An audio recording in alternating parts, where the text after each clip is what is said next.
बड़े मजे की बात है कि सूफियों में जो सदगुरु होता है ना, वो एक मैखाने की तरह होता है।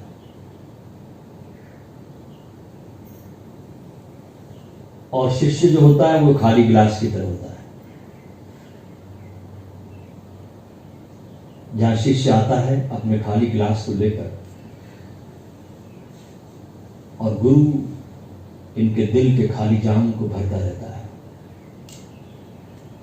आता तो शिष्य खाली है अपने मुर्शिद के पास, लेकिन और भर कर जाता है। क्योंकि जब गुरु के पास से चले जाते हैं तो फिर से खाली हो जाते हैं, तो बार बार आना पड़ता है। कबीर ने तो इसकी बड़ी महिमा गाई है कि हर शिष्य को रोज गुरु के दर्शन करना चाहिए। कबीर अपने गुरु के बहुत अनन्य शिष्य थे, रामानंद के। तो आगे कहते कि रोज अगर तुम नहीं कर सको संसार की व्यस्तताओं के कारण, तो कम से कम सप्ताह में एक बार कर लो। सप्ताह में भी नहीं कर सको तो महीने में एक बार कर लो। महीने में एक बार नहीं कर सकते तो 3 महीने में एक बार कर लो। 3 महीने में नहीं कर सकते तो कभी कहते 6 महीने में एक बार कर लो। और 6 महीने में नहीं कर सकते कम से कम गुरु पूर्णिमा को तो कर लो। सप्ताह में एक बार, साल में एक बार। लेकिन सालों बीत जाते हैं और आदमी में गुरु दर्शन की प्यास पैदा नहीं होती, प्यास ही पैदा नहीं होती। सालों बीत जाते हैं।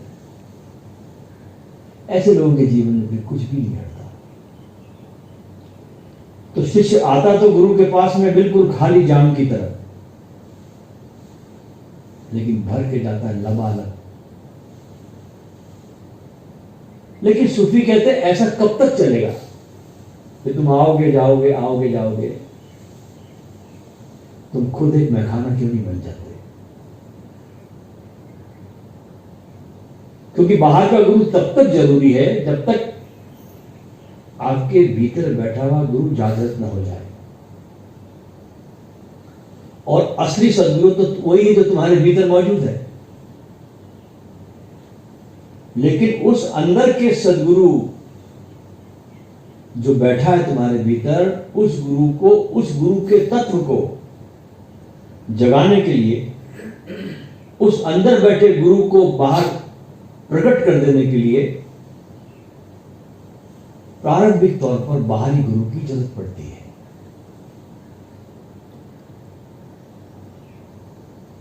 और शिष्य की खोज सच्ची हो इस सूफियाना पथ पर, तो इस यात्रा पथ को पूरा करने में मुश्किल नहीं होती। पूरे सूफीज्म में एक जीवित सदगुरु की बहुत महिमा गाई है सारे शिष्यों ने। किसी ग्रंथ की महिमा कभी नहीं गाई है उन्होंने। जीवित सदगुरु के पास उठे हैं, बैठे हैं, झूमे हैं, आज्ञा में उसके रहे हैं, उनको देखा है चलते हुए, उठते हुए, बैठते हुए, जैसे हमने देखा ओशो को हर रूप में देखा, उठते हुए, भोजन करते हुए, नहा के निकले, बाथरूम से आए, बाहर बैठे, हर रूप में, हर आयाम में देखा। रोम रोम में बसाना पड़ता है सदगुरु को। कोई कोना तुम्हारा खाली नहीं होना चाहिए, तो वहां से संसार घुस जाएगा। इतना भी कोना खाली रहा तो संसार प्रवेश कर जाएगा।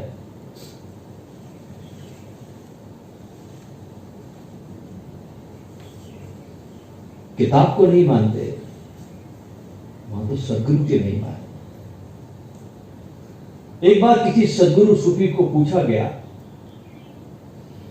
कि ये बताओ कि दुनिया में सबसे बड़े वरदान क्या है?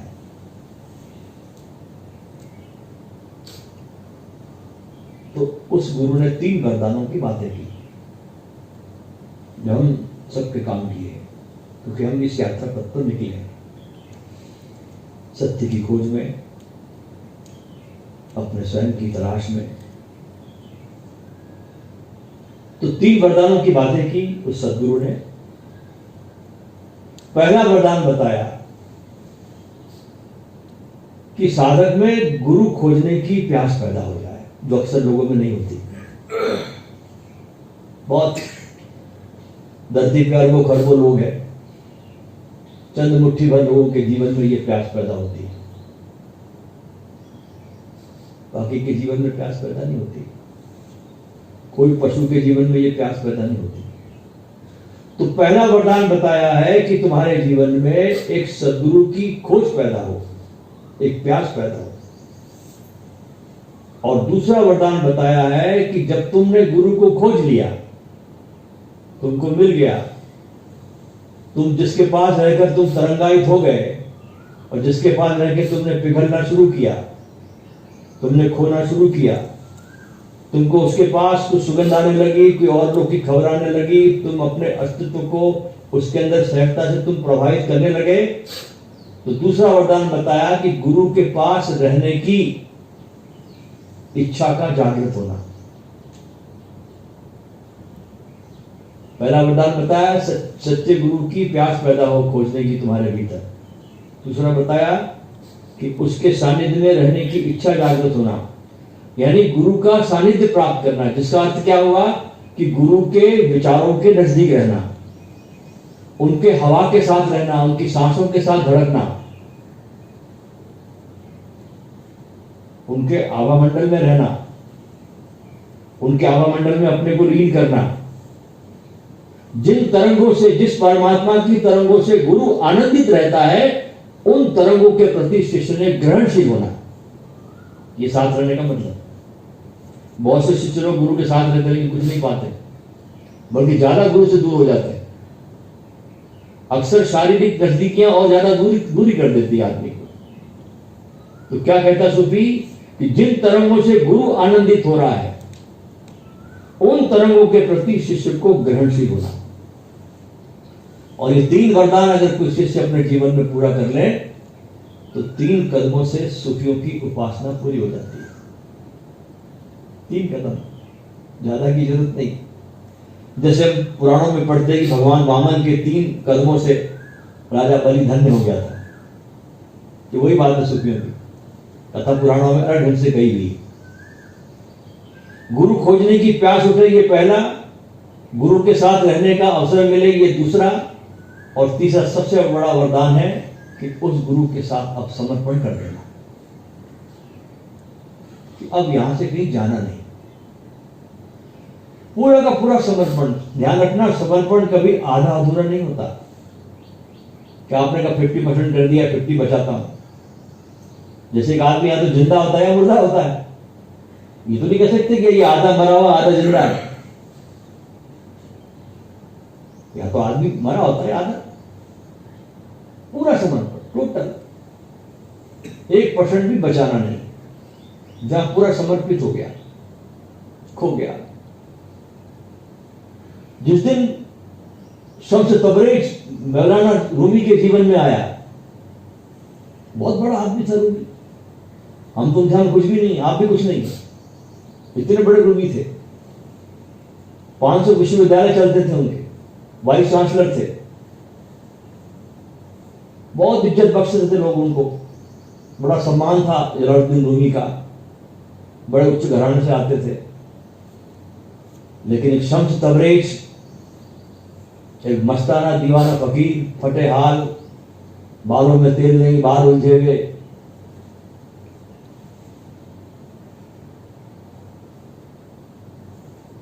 अपने भीतर उस परमात्मा की आग को लेके घूम रहा है और देना चाहता है। और दुनिया में लोग देने में ही कृपण नहीं है, लोग लेने में भी कृपण है।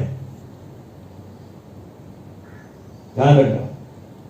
इसलिए बुद्ध पुरुषों को कोई आदमी नहीं मिलता। एकांत मिल जाए बहुत बड़ी बात है। नहीं मिलते लोग, दिखते हैं लोग, मिलते नहीं।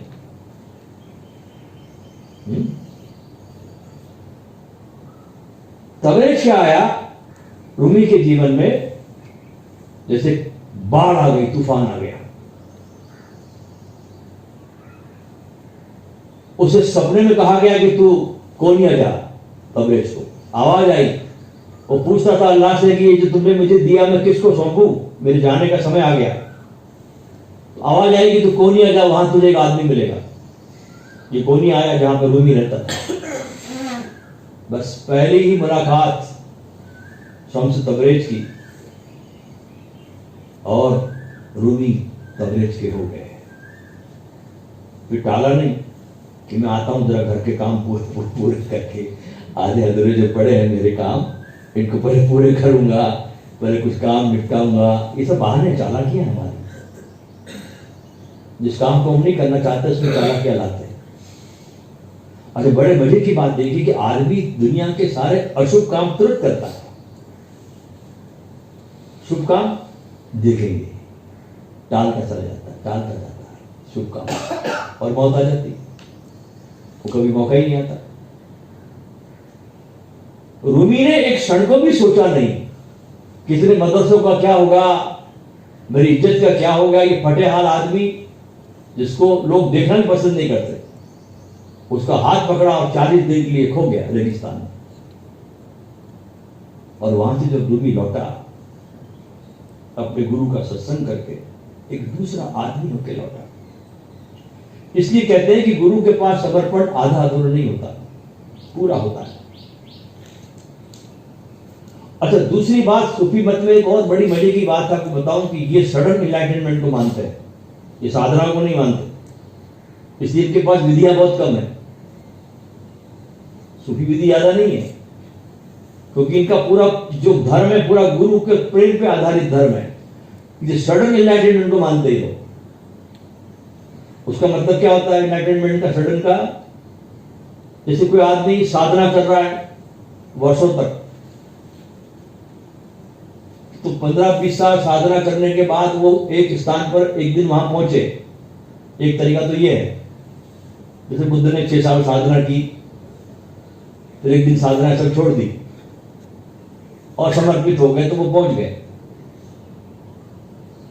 लेकिन इसमें एक बात और सूफी कहता है कि परमात्मा अगर मेहरबान हो जाए, गुरु की मेहर बरस जाए, गुरु सिफारिश कर दे, परमात्मा की मेहरबान हो जाए, तो इतने लंबे अरसों की साधना के बगैर भी परमात्मा उसको वहां पहुंचा देता है जहां वो सूफी को पहुंचाता है। और सूफी जुबान में इस घटना को कहते हैं करामात। सब सुनते हैं ना करामात का, ये मतलब करामात, इसको कहते हैं करामात। और यही होती है असली करामात कि आपको सडन पहुंचा दिया गुरु ने, आपको उस स्थान पर जहां गुरु खुद रहता है। दुनिया में किसी की लॉटरी लगा दी, किसी का भूत उतार दिया, किसी का बुखार उतार दिया, ये करामात नहीं है। असली करामात तो ये है जिसकी सूफी बात करता है। लेकिन सूफी कहता है ये अल्लाह की चमत्कार है, हमारा इसमें कुछ लेना देना नहीं है।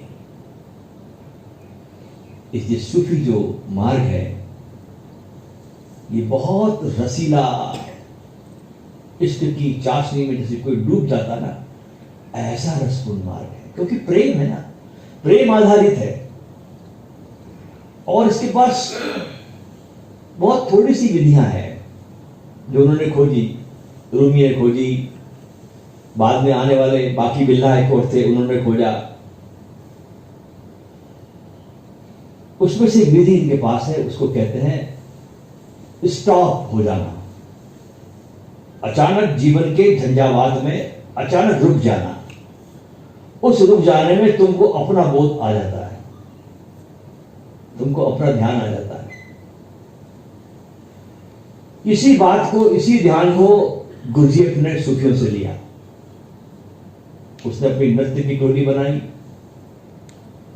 नृत्य सिखाए, बड़े होशपूर्ण ढंग से हाथों को चलाना, पैरों को चलाना। और अचानक गुरजीएफ कहता था स्टॉप। जो नृत्य मुद्रा में जो होता था ऐसा रुक जाता था, मूर्ति बन जाता था। तो जब मूर्ति बन जाता था नाचते नाचते, तो जो दर्शक होते थे उनको भी एक क्षण के लिए नो माइंड की झलक मिल जाती थी, ठहरे होने की। क्योंकि ठहर जाना अपने में स्थित हो जाना है।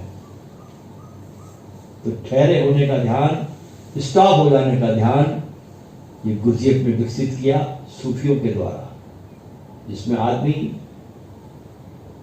कुछ भी काम करते हुए स्टॉप हो जाता है। एक बार की बात है, गुरजीएफ अपने ध्यान शिविर रखता था और 30 लोगों की इसमें एंट्री होती थी। गुरजीएफ के सारे ध्यान साधना शिविर में 30 आदमी से ज्यादा वो लेता नहीं था। एक दिन वो कहीं पर एक शिविर ले रहा था, कहीं जंगल में, ऐसा कुछ स्थान रहा जैसे अपना स्थान है सर, और तंबू लगते थे वहां, टेंट। तो टेंट में 30 लोग रख दिए। 10 दिन का कैंप होता है गुरुजी।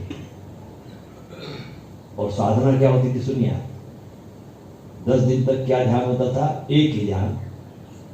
गुरुजीएफ कहता था कि तुम कुछ भी करो, 10 दिन उठो बैठो सो जाओ खाओ पियो, नो डिस्टर्बेंस, मैं तुम्हें कुछ नहीं बोलूंगा, अपनी मर्जी से जियो, अपने ध्यानपूर्ण अवस्था में जियो। लेकिन जिस समय मैं कहूं स्टॉप, तो जो व्यक्ति जहां पे होगा उसी ढंग से स्टॉप हो जाएगा। फिर उसमें कोई भी एक्शन नहीं लानी है। ये उसका पूरा शिविर चलता था 10 दिन तक। जब भी होगा स्टॉप, तो जो साधक 30 में से जहां भी होता था वो खड़ा हो जाता था। आंख खुली है तो खुली है, फिर बंद नहीं करनी है। हाथ ऐसा है तो ऐसा है, फिर बिल्कुल हिलाना नहीं है, यानी बिल्कुल मूर्ति हो जाना है। उस स्टॉप होने की अवस्था में तुमको तुम्हारे भीतर उस तत्व का पता चलता है जो तुम हो, जो तुम्हारा होना है, जो तुम्हारा आवास है, जो तुम्हारी सत्ता है, जो तुम हो वास्तव में। तो एक बार की बात है, शिविर ले रहा था, प्रयोग यही था स्टॉप हो जाने का। जहां पे शिविर ले रहा था वहां एक सूखी नहर थी, जो पानी था नहीं। कभी कभी सरकार उसे पानी छोड़ती थी किसानों के लिए, उस समय सूखी थी। तो हुआ क्या कि 2 व्यक्ति जो साधक थे शिविरार्थी, और बड़ी उसका पाट बड़ा चौड़ा था, करीब 1 किलोमीटर का उसका पाट था चौड़ाई नहर की। तो 2 व्यक्ति घूमते घूमते नहर को पार कर रहे हैं, और अचानक जोर से आवाज आई गुरजीएफ की, स्टॉप। और वो दोनों व्यक्ति नहर में स्टॉप हो गए। इतने में हुआ क्या कि नहर का पानी भी छोड़ दिया गया सरकार के द्वारा। अब पानी भरने लगा नहर में। 2 व्यक्ति थे, एक व्यक्ति के गले तक पानी आया। बोले भाई ये तो पागल आदमी, पता नहीं मार डालेगा हमारे को। वो छलांग मारा, बाहर निकल गया। दूसरा जो साधक था उसने कहा कि बस क्या फर्क पड़ता, मैं कल मरूं आज मरूं, गुरु ने जो प्रयोग बताया इसको करके मर जाऊं ज्यादा अच्छा है।